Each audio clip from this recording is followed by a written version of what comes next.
សនិកជនជាទីមេត្រីប្រណាំងទូកងត្រូវបានចាត់ទុកថាជាកីឡាដកល្បីល្បាញនៃតំបន់ព្រៃទន្លេណាំប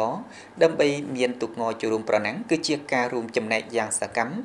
នៃមេមៀងពុទ្ធបរិស័ទនៅចំណុះជើងវត្តដូច្នេះកីឡានេះគឺជាកន្លែងមួយដើម្បីជំរុញឲ្យមានការរួបរวมគ្នាក្នុងសហគមន៍និងសាមគ្គីភាពក្នុងភូមិស្រុកខ្មែរផងដែរ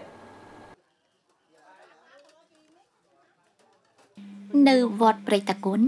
មុននឹងដាក់ទូកចុះបងអង្គបងប្អូនកីឡាកររបស់វត្តបានបងប្អូននារីត្រៀមរៀបចំតាំងពីគ្រឿងអាហាររហូតដល់ទឹកផឹកដើម្បីថែទាំសុខភាពបងប្អូនកីឡាករឲ្យបានល្អហើយដើម្បីមានបាយឆាដ៏ឈ្ងុយឆ្ងាញ់ទាំងនេះបងប្អូននារីតែងទទួលបន្ទុកផ្ទះបាយត្រូវរៀបចំយ៉ាងហ្មត់ចត់តាំងពីដំបូងម្នាក់ទទួលបន្ទុកកិច្ចការរៀងៗខ្លួនបែងចែកការងារ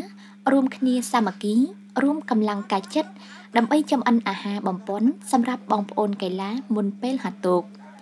រូបភាពបងប្អូននារីមើលថែទាំអាហារសម្រាប់បងប្អូនកីឡាករមិនត្រឹមតែជារូបភាពដ៏ស្រស់ស្អាតនៃសាមគ្គីភាពប៉ុណ្ណោះទេថែមទាំងបង្ហាញពីភាពកក់ក្ដៅក្នុងសហគមន៍ផងដែរចាដូចថា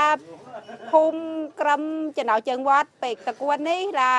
បងប្អូននារីសាមគ្គីគ្នាកាយណាថ្ងៃសៀលណាក៏ម៉ោង2là chuẩn bịបាយម្ហូប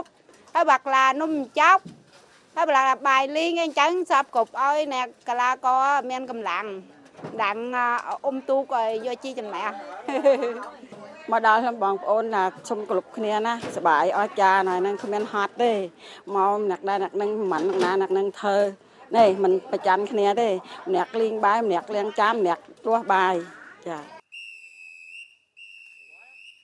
ចំពោះបងប្អូនកីឡាករជាអ្នកហាត់បន្ទាន់និងតំណាងឲ្យវត្តចូលរួមប្រណាំង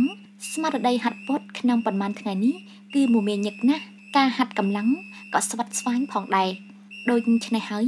រាល់ពេលបាយនិងគុយទាវក្តៅៗពីបងប្អូននារីនៅខាងក្រោយគឺជាកម្លាំងចិត្តដើម្បីជួយឲ្យកីឡាករបានឆ្អែតពោះនិងទទួលបានកម្លាំងចិត្តបន្ថែមទៀតដើម្បីផ្ដោតលើការហ្វឹកហាត់ឲ្យកាន់តែប្រសើរឡើងបាទកាត់មករាល់ថ្ងៃជួយដាំស្លឲ្យបងប្អូនហូបហើយដើម្បីឲ្យរបងមានទឹកចិត្តបានលេងអុំទូកការបានអុំទូកយើងហើយបាទបងប្អូនបានថាឃើញប៉ុនកាត់មកដាំស្លបងប្អូនយើងឃើញបានមានកម្លាំងមកវឹកហាត់រាល់ថ្ងៃហើយសាមគ្គីគ្នាទៀតទូកងនីមួយមិនត្រឹមតែជាទូកប្រណាំងប៉ុណ្ណោះទេ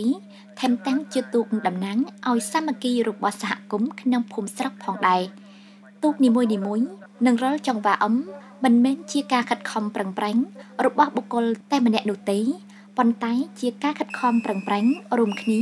របស់ក្រុមទូកទាំងមូលរូបភាពទូកងលឿនលយតាមដងទន្លេក្នុងពេលប្រណាំងក៏ជារូបភាពដ៏ស្រស់ស្អាតនៃសាមគ្គីភាពផងដែរ